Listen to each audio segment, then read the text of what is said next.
नमस्कार आचार्य जी। मेरा नाम कविता जैन है और मैं पेशे से एक डॉक्टर हूँ। मेरा सवाल मैरिटल रेप के बारे में है। हम सब जानते ही हैं कि ज़्यादातर समस्याएँ जो हम लोग की ज़िंदगी में वो शादी की वज़ह से हैं। मतलब आपस में लड़के-लड़की का आपस में मतभेद होना और जो भी उनकी अ अ, प्राकृतिक इंस्टिंक्ट्स हैं, वो आपस में मेल नहीं खाती। लड़की लड़के के बीच में वो सामंजस्य नहीं बन पाता, जिसकी वजह से वो मैरिटल लाइफ उनकी ठीक नहीं चलती है, फिर टेंशन शुरू हो जाती है। तो अगर मान लीजिए सब लोग अपने आप को आत्मनिर्भर बनाते हैं और लड़के-लड़कियाँ ये डिसाइड करते हैं कि वो आपस में शादी ना करके they will meet once in a while and वो लोग मतलब basically I want to ask about out of marriage sex. तो अगर बीइंग अ गायनेकोलॉजिस्ट मेरे पास बहुत सी लड़कियां आती हैं जो कि आउट ऑफ मैरिज सेक्स की वजह से प्रेग्नेंट हो जाती हैं और उसके बाद फिर वो लोग अबॉर्शन के लिए आती हैं। इंटरनली मेरे को भी मतलब जज नहीं करना चाहिए, लेकिन internally I start judging them कि why can't they control themselves, why do they have sex before marriage. और हमारी सोसाइटी में इसको लेके बहुत स्टिग्मा भी है कि मतलब why don't they control, why मतलब once they meet why do they have to go directly to this thing. तो मतलब हम लोग एक तरफ कह रहे हैं कि हमें नारी का सशक्तिकरण करना है, उन लोग को इंडिपेंडेंट बनाना है, लड़कियों को अपने पैरों पे खड़ा होकर अपनी जिंदगी अपने आप गुजारनी चाहिए, शादी के बंधन में जल्दी से नहीं फंसना चाहिए। तो फिर अगर उनका आउट ऑफ मैरिज सेक्स होता है और फिर उनके प्राकृतिक इंस्टिंक्ट्स की वजह से वो सब चीज करते हैं, तो उसको कैसे हम लोग समाज में जगह देंगे? सशक्तिकरण अगर सिर्फ बाहरी है तो आपको जो शक्ति दी जा रही है, आप उस शक्ति से अपना ही नाश कर लेंगी। सशक्तिकरण का ये बहुत आधा अधूरा, उथला और घातक अर्थ हुआ कि एक ऐसे व्यक्ति के हाथ में शक्ति दे दो जो अंदरूनी तौर पर अभी जगा नहीं है, विकसित नहीं है। ये भी जो आप समस्या बता रही हैं कि विवाह पूर्व ही गर्भाधान हो गया, उसके बाद अबॉर्शन गर्भपात के लिए आते हैं, ये क्या है? गौर से देखिए तो यही स्थिति तो है। शरीर विकसित हो गया है, चेतना विकसित हुई नहीं। शरीर विकसित हो गया है तो सेक्स कर लिया, गर्भ भी हो गया, क्योंकि शरीर तो विकसित है। शरीर विकसित है तो शरीर वाले काम कर लिए सारे। भीतर चेतना विकसित हुई नहीं है, तो चेतना अभी पशुओं की ही है। जिधर जरा शारीरिक सुख दिखा उधर को चल दी चेतना, और शरीर विकसित हो चुका था। इसी तरीके से चाहे स्त्री हो चाहे पुरुष हो, अगर आपने उसके हाथ में ताकत दे दी और उसको ये पता ही नहीं है कि वो कौन है और इसलिए उसको उस ताकत का इस्तेमाल क्या करना है, तो नतीजे बहुत घातक होते हैं, है ना? आज आप दुनिया की समस्याएं देखिए, उनमें आप यही तो पाएंगे। आज लोगों के पास पैसा बहुत है ना? टेक्नोलॉजी बहुत है, इंफॉर्मेशन भी इंटरनेट के माध्यम से जितनी पहले कभी उपलब्ध नहीं थी उतनी आज उपलब्ध है। आज आपको जानना चाहते हैं, खट से गूगल करते हैं, मिल जाता है। एम्यूनिशन, डिस्ट्रक्टिव पावर, अस्त्र शस्त्र आज जितने उपलब्ध हैं उतने कभी नहीं थे। सामाजिक तल पर देखें तो आपको वोट देने का अधिकार मिला हुआ है, यूनिवर्सल एडल्ट राइट है ये, कि अगर आपकी किसी लोकतंत्र में आपकी अवस्था 18 या 21 से ऊपर की है तो फर्क नहीं पड़ता आप कौन हैं, आप जाकर के मतदान कर सकते हैं। लेकिन हम क्या करते हैं अपनी ताकतों का? आपको ताकत तो दे दी गई, शक्ति तो दे दी गई कि जाइए और अपना प्रतिनिधि और अपना नेता चुनिए। आप किसको चुनाते हैं? जब आत्मज्ञान नहीं है, आप नहीं जानते आप कौन है, इसीलिए आपको किसको चुनना चाहिए, तो आप कैसे उल्टे पुल्टे नेता चुनते हैं? आपके हाथ में पैसा है लेकिन आप जानते ही नहीं कि आप कौन है, इसलिए आपको क्या खरीदना चाहिए। तो देखिए आप क्या चीजें खरीद लाते हैं। और किस तरह की चीजों से बाजार पटे पड़े हैं। आपको टेक्नोलॉजी मिल गई है, सशक्तिकरण हो रहा है, लेकिन आप जानते ही नहीं उस टेक्नोलॉजी का करना क्या है। तो देखिए मोबाइल फोन्स का क्या इस्तेमाल होता है। इंटरनेट मिल गया जिससे आप कुछ भी जान सकते हैं, लेकिन भीतर से अगर आप जानवर ही रह गए तो इंटरनेट का आज भी आधे से ज्यादा ट्रैफिक पॉर्न के लिए है। मिल तो गया, इतनी जबरदस्त चीज मिली, इंटरनेट मिला है, और इस्तेमाल किस लिए हो रहा है? जानवरों वाले काम के लिए हो रहा है। आपने एटम के भीतर घुस करके उसके नाभिक को भेद दिया बिल्कुल, और वहां जो जबरदस्त ऊर्जा है उसके गुप्त सूत्र आपके हाथ लग गए। क्या शक्ति है, कितनी जबरदस्त ताकत है वहां पर, और आपने उसका इस्तेमाल क्या किया।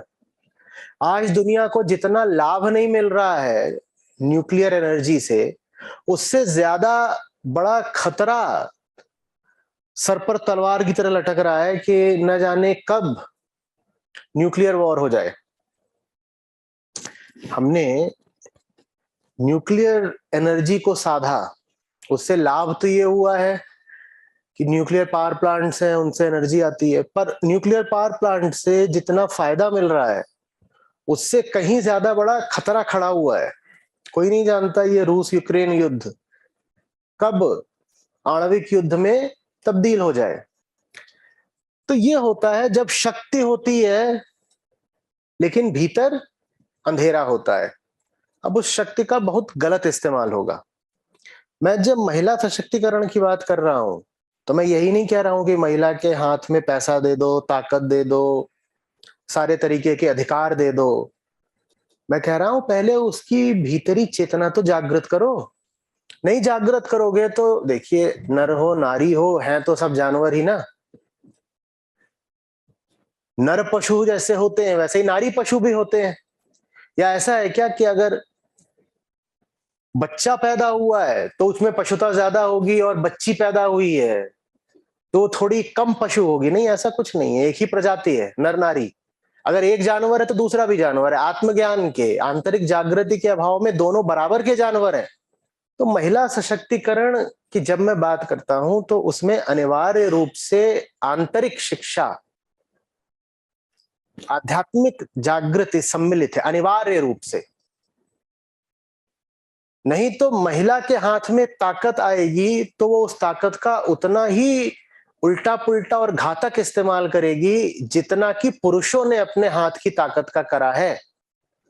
इतिहास में ताकत बहुत ज्यादा पुरुषों के ही हाथ में रही है, स्त्रियों को कम। पुरुषों ने क्या करा उस ताकत का? ज्यादातर तो उस ताकत का इस्तेमाल बर्बादी और हिंसा के लिए ही करा गया है, यही करा गया है ना। पुरुष अगर ताकतवर था तो उसने स्त्री का उत्पीड़न कर दिया। पुरुष ताकतवर था तो उसने बहुत इधर उधर लड़ाइयां लड़ी, इतने युद्ध हुए, जंगल काट दिए, हजार काम करे। आप स्त्री के हाथ में ताकत दे दोगे वो भी यही सब कुछ करेगी। आप एक समाज बना दो जिसमें पुरुषों को कम ताकत है, स्त्रियों को ज्यादा है, वहां पुरुषों का शोषण शुरू हो जाएगा। क्योंकि बात तो एक है ना। एक, पहले एक जानवर के हाथ में ताकत थी, अब दूसरे जानवर के हाथ में ताकत थी। पहले नर पशु के हाथ में ताकत थी, अब मादा पशु के हाथ में ताकत है। महिला सशक्तिकरण में सबसे पहले अध्यात्म आता है। इसीलिए मैं बोला करता हूं कि अध्यात्म पुरुषों के लिए जितना जरूरी होगा तो होगा, महिलाओं के लिए और ज्यादा जरूरी है, क्योंकि सशक्तिकरण की शुरुआत तो आंतरिक जागृति से ही होती है। देखिए अंतर समझिए। अगर आपके पास बाहरी ताकत हो और भीतरी रोशनी ना हो तो बर्बाद हैं आप, है ना। बल्कि अब और घातक स्थिति आ गई। जैसे ही कोई नशे में हो आदमी और उसके हाथ में कुल्हाड़ी दे दी है, भीतर क्या है? अंधेरा, और हाथ में क्या है? ताकत। हाथ में कुल्हाड़ी है, भीतर नशा है। बहुत गलत हो गया ना। इससे बेहतर तो ये होता कि अगर भीतर अंधेरा है तो हाथ में कोई ताकत ही ना हो, वो ज्यादा अच्छा होता ना। अगर भीतर अंधेरा है तो इस आदमी के हाथ में कोई ताकत होनी नहीं चाहिए। लेकिन इसकी विपरीत स्थिति सोचिए। अगर भीतर रोशनी हो तो हाथ में कुल्हाड़ी नहीं भी हो तो बहुत अंतर नहीं पड़ेगा। अगर भीतर प्रकाश हो, भीतर शक्ति हो, तो बाहरी शक्ति बहुत महत्वपूर्ण नहीं रह जाती। संतों की ताकत क्या कम रही है? मानवता के इतिहास पर ऋषियों का, संतों का प्रभाव देखिए। उनके पास कौन सी कुल्हाड़ी थी? उनके पास सिर्फ भीतर की रोशनी थी, लेकिन उस भीतर की रोशनी के बूते कितनी ताकत थी उनके पास, हुई कि नहीं हुई? और दूसरी बात, भीतर रोशनी हो और वो रोशनी आपको बताए कि अब आपको कुल्हाड़ी की भी जरूरत है, तो फिर आप कुल्हाड़ी का इंतजाम कर लेंगे। दोनों स्थितियों में, कि भीतर रोशनी है, हाथ में कुल्हाड़ी नहीं है, चाहे भीतर रोशनी है और आपको कुल्हाड़ी का इंतजाम करना है, आपने कर डाला। दोनों स्थितियों में पहले क्या आता है? भीतर रोशनी का होना। तो इसीलिए महिलाओं के सशक्तिकरण में भी पहले क्या आएगी बात? भीतरी रोशनी। बाहरी बात तो हमको बहुत पता नहीं, वो तो सामाजिक स्थितियों पे और सरकारों पे निर्भर करती है, कि महिलाओं को किस किस्म के अधिकार और मिलेंगे, सुविधाएं मिलेंगी, ये सब होगा नहीं होगा, वो चलता रहेगा। लेकिन जो चीज सबसे पहले जरूरी है वो ये कि महिला अपने आप को जाने, अपने आप को अपने तन से, अपनी पशुता से अलग कुछ जाने। महिला के लिए बहुत बहुत आवश्यक है, क्योंकि प्रकृति ने महिला को ऐसा रचा है कि वो अपने तन से बहुत ज्यादा जुड़ी होती है, बहुत ही ज्यादा। और यही वजह है कि वो बहुत बंधनों में जीती है। वो इस हद तक अपने तन से जुड़ी होती है कि वो अपने तन को ही अपनी शक्ति समझना शुरू कर देती है, अपने बंधन को ही अपनी ताकत समझना शुरू कर देती है। और जब तक महिला अपने आप को शरीर ही मानती रहेगी और अपने शरीर में ही अपना सुख खोजेगी, अपने शरीर में ही वो अपनी शक्ति खोजेगी, अपने शरीर को ही वो औजार की तरह, अस्त्र की तरह इस्तेमाल करेगी, तब तक उसका कोई सशक्तिकरण नहीं हो सकता। जितने भी शोषण करने को आतुर पुरुष होते हैं, वो खोज ही कोई ऐसी महिला रहे होते हैं जो बिल्कुल देह भाव में, बॉडी आइडेंटिफिकेशन में जीती हो। कोई भेड़िया पुरुष हो जो टोह में हो कि कोई मिले ऐसी लड़की या नारी जिसका शोषण किया जा सके, वो किसी ऐसे को खोजेगा जो चेतना शून्य हो, खाली, बिल्कुल चेतना शून्य, लेकिन शरीर को लेकर के बिल्कुल सजग, चेतना को लेकर के बिल्कुल सोई हुई और शरीर को लेकर के बिल्कुल उत्साहित, सजग। ऐसियों का ही फिर शिकार होता है, और ऐसी ही महिलाएं फिर हिंसक होकर के आगे शिकार करती भी हैं। दोनों ही बातें होती हैं। ठीक, हम यहाँ पर जो साधारण फेमिनिज्म है उसकी बात को आगे नहीं बढ़ा रहे हैं। अध्यात्म जिस सशक्तिकरण की बात करता है वो प्रचलित नारीवाद फेमिनिज्म से बहुत अलग है। प्रचलित नारीवाद कहता है जेंडर इक्वालिटी, और अध्यात्म कहता है liberation from the gender identity. इन दोनों बातों में अंतर समझिए। जेंडर इक्वालिटी का मतलब है कि मादा पशु कह रही है कि मुझे भी नर पशु जैसी ही मौज करनी है। नर पशु एक गिरा हुआ इंसान है, लेकिन खूब भोग करता है, मौज मारता है, दुनिया भर की बेवकूफियां करता है। मुझे वो सारी बेवकूफियां करनी है जो नर पशु करता है। मादा पशु कह रही है जेंडर इक्वालिटी, समानता चाहिए। किस चीज में समानता चाहिए? जो जो बेवकूफियां पुरुष करते हैं उसी के समान बेवकूफियां करने का अधिकार हमको भी दो। लगभग ये है फेमिनिज्म। बिल्कुल आजकल यही हो रहा है। पुरुषों के हाथ में शक्ति रही है मानव के इतिहास में। क्या करा उन्होंने दुनिया का? जैसी आज की दुनिया है, आप तो खुद कहती हैं ना, इट्स अ मैन्स वर्ल्ड। पुरुष सत्ता द्वारा संचालित है आज की दुनिया। कितनी अच्छी है आज की दुनिया, बताइए। तो पुरुषों के हाथ में सत्ता रही, उन्होंने दुनिया की ऐसी बर्बादी कर दी, और महिलाएं कह रही हैं हमें पुरुषों के साथ इक्वलिटी करनी है। माने अभी तक तो दुनिया को पुरुष ही बर्बाद कर रहे थे, महिलाएं कह रही हैं हमें भी तो बर्बाद करने दो। अरे तुम ही भर बर्बाद करते रहोगे क्या? तबाही में हमें भी बराबर का हिस्सेदार होना है। यह है जेंडर इक्वलिटी। अध्यात्म जो कह रहा है वो बिल्कुल अलग बात है। वो कह रहा है, फिर से कहेंगे, लिबरेशन फ्रॉम जेंडर आइडेंटिटी। अध्यात्म नारी को ये नहीं बोलता कि तुम एक सशक्त नारी बनो।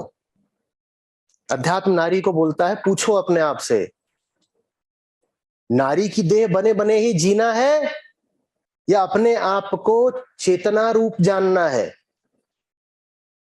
यही कहती रहोगी बार बार मैं महिला हूं, मैं महिला हूं। तुम महिला ही बनी रह गई, तो चेतना कब बनोगी? और चेतना नहीं बनी तो तुम्हें मुक्ति कब मिलेगी?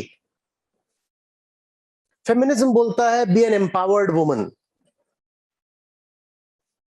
स्पिरिचुअलिटी, अध्यात्म, विशेषकर वेदांत कहता है don't think of yourself as a woman because that you are not. क्यों जबरदस्ती तुम्हें महिला बनकर घूमना है? क्यों तुम्हें अपने शरीर के बंधन को और मजबूत करके रखना है?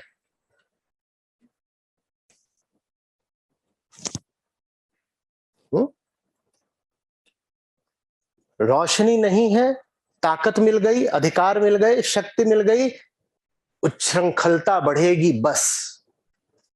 जिसको पता ही नहीं अधिकारों का इस्तेमाल करना कैसे है, उसको अधिकार देकर के आप क्या करोगे? बोलिए। लेकिन एम्पावरमेंट के नाम पर हम करते यही है। जो जानता ही नहीं कि पैसे का क्या इस्तेमाल करना, उसके हाथ में पैसे थमा दिए, वो क्या करेगा उन पैसों का? ये एम्पावरमेंट है या बदला निकाल रहे हो, तबाह कर रहे हो? आप माँ बाप हो, आपका बच्चा है और मोहवश आप उसको नोटों की गड्डियां थमा देते हैं। 12 साल, 14 साल, 20 साल, कितने का भी बच्चा है, और बड़ा मोह होता है। माओ में तो होता ही, आजकल बापों में बहुत होता है। बेटे को गड्डी थमा दी मोटी, वो उससे दारू, मटन, मुर्गा, अयाशी, बदमाशी सब कर रहा है। बताइए तो, बंदर के हाथ में तलवार देने से क्या होता है? तो सशक्तिकरण का अर्थ क्या ये है कि बंदर के हाथ में तलवार दे दो, या सशक्तिकरण का अर्थ ये है कि बंदर को पहले इंसान बना दो? अध्यात्म कहता है हम सब बंदर ही हैं, हम सब जंगल से ही निकले हैं। इस बंदर को इंसान बनाने की बहुत जरूरत है, और वही है वास्तविक सशक्तिकरण।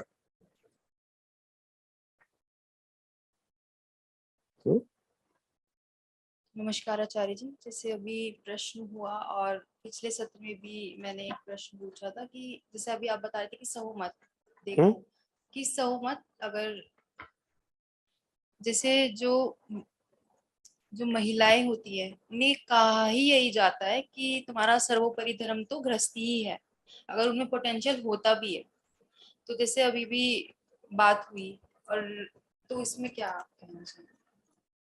ये ना झूठी कहानियां तो सुनाया मत करो कि महिलाएं इसलिए बेचारी हैं क्योंकि बेचारियों को बता दिया गया है कि सर्वोपरि धर्म गृहस्थी है, इसलिए वो गृहस्थी के सारे अत्याचार सहती जाती हैं।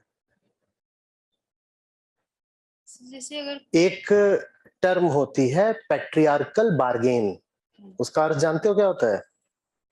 पैट्रियार्कल बार्गेन, उसका अर्थ होता है कि ये जो पैट्रियार्की है, पितृसत्ता, जिसमें पुरुषों का ही वर्चस्व चलता है, उसमें बस पुरुषों का ही नहीं चल रहा, वहां बार्गेन में स्त्रियों को भी बहुत कुछ मिल रहा है। इसलिए ही तो दुनिया की आधी आबादी स्त्रियों के होते हुए भी पैट्रियार्की इतने समय से चली आ रही है, क्योंकि उसमें स्त्रियों का भी स्वार्थ सिद्ध हो रहा है। गृहस्थी कोई कम मौज की बात है? अगर स्त्रियों को बता दिया गया है कि तुम्हारा धर्म गृहस्थी है, तो ये बात उन्होंने सिर्फ बेचारगी में नहीं स्वीकार कर ली है, ये स्वीकार करने में उनका स्वार्थ भी सम्मिलित है। हाँ, वो बहुत बेहोश स्वार्थ है, बहुत अचेतन स्वार्थ है, बहुत मूर्खतापूर्ण स्वार्थ है, लेकिन स्वार्थ तो है। बस में चली हो, बस में कहीं जब रेलवे क्रॉसिंग होती है या ट्रैफिक जाम लगता है तो वो नीचे आ जाते हैं, कोई चना बेच रहा है, कोई बिस्लरी की बोतल लेकर के आ जाता है। वो सब कौन होते हैं? वो लड़के होते हैं। आप जब गृहस्थी में हो ना तो सड़क की धूल खाने से बच जाते हो। दिल्ली की धूप में और धूल में वो सब करने की सोचो जो पुरुष वर्ग किया करता है दिन भर, ताकि वो शाम को घर में कुछ पैसा ला सके। ये सब कहानी करना बहुत आसान है कि महिलाएं बेचारी तो गृहस्थी में ही बंधी हैं। जब उन्हें गृहस्थी से आज बाहर निकलने का मौका मिलता भी है तो अधिकांश महिलाएं निकलना बाहर चाहती ही नहीं। कौन बाहर की धूल फांकेगा? कौन बाहर के इतने कष्ट सहेगा? और बाहर बहुत कष्ट है। पुरुष वर्ग पर इल्जाम लगाना आसान है, मैंने भी बहुत इल्जाम लगाए हैं, मैं भी स्त्रियों के प्रति ज्यादा सहानुभूति रखता रहा हूं, लेकिन आप जैसा प्रश्न कर रही हैं उस प्रश्न में पहले ये समझिए कि महिला अपनी दुश्मन स्वयं रही है। गृहस्थी में बंधना उसको भी बहुत पसंद है, तभी तो खूब पढ़ी लिखी सशक्त महिलाएं भी नौकरी वगैरह छोड़ करके पसंद करती हैं कि घर पर ही बैठ जाओ। कुछ बोल दिया जाता है, कहते हैं बच्चा हो गया है तो इसलिए हम घर पे रहेंगे। अच्छा बच्चा तो बड़ा हो गया है, अब तो चली जाओ वापस काम पर। नहीं नहीं, कुछ बहाना, घर पर बढ़िया है। एक बहुत बड़ा वर्ग पैदा हो गया है जहां घर पर 2-3 तरह के मेड लगे हैं, नौकर लगे हुए हैं, मस्त बिस्तर है मुलायम वाला, उसके सामने बड़ा टीवी लगा हुआ है, एयर कंडीशनर चल रहा है। जब घर पे ये सब कुछ है तो बाहर काहे के लिए निकलना है? कमा कर लाने के लिए पुरुष है ही। मैं मजदूर स्त्रियों की बात नहीं कर रहा हूं, भली भांति जानता हूं कि सबसे बड़ा वर्ग उन महिलाओं का है जो मेहनत कश है, जो बहुत काम करती हैं, जो पेट में बच्चा बांध करके भी ईंटें ढोती हैं, उनके प्रति पूरा सम्मान रखते हुए। मैं एक दूसरे वर्ग की बात कर रहा हूं अभी।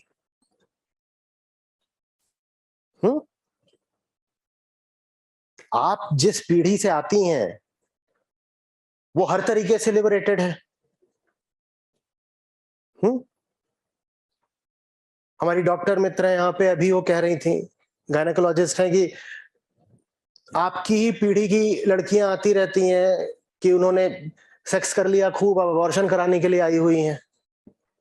क्यों तब ये याद नहीं आया कि माता पिता ने धर्म क्या बताया था? इस बारे में तो उन्होंने कुछ धर्म बताया होगा ना, तब नहीं याद आया। मैं नहीं कह रहा हूं जो धर्म बताया वो सही बताया था, पर जैसे आप कह रही हैं कि माँ बाप ने बता दिया कि गृहस्थी सबसे बड़ा धर्म है, हमने मान लिया, तो माँ बाप ने फिर उन्हीं माँ बाप ने उसी मुंह से ये भी तो बताया होगा कि शादी से पहले सेक्स ना करना भी धर्म है। तो वो बात क्यों नहीं मानी? बात सीधी है। जिस बात में स्वार्थ पूरा हुआ वो बात मान ली, और जिस बात में सुख जरा कम दिखा वो बात नहीं मानी। तो ऐसा नहीं है कि लड़कियां बेचारी तो बेचारी है, भेड़ है, गाय है, जिसने जहां चाहा बांध दिया। ऐसा कुछ नहीं है, जिसने जहां चाहा बांध दिया। बहुत तेज होती हैं। सबकी बात नहीं कर रहा हूं, डिस्क्लेमर लगा के बोलता हूं हमेशा। ठीक है, ये बेचारगी का स्वांग छोड़ो। अगर पाती हो कि कष्ट में हो तो अपने जीवन का नियंत्रण अपने हाथ में लो। ये सब छोड़ो कि मेरी तो बुरी हालत इसलिए है क्योंकि माँ बाप ने मुझे गलत रूढ़ियां पढ़ा दी, मेरी तो बुरी हालत इसलिए है क्योंकि ये समाज ही बड़ा शोषक है। ये सब बहाने हैं, ये जिम्मेदारी से मुंह चुराने वाली बात है। आप महिला पैदा हुई हैं, पुरुष पैदा हुए हैं, अपनी देखभाल करना आपका अपना दायित्व है। आप एडल्ट हैं और किसी वयस्क की जिम्मेदारी कोई दूसरा नहीं उठा सकता।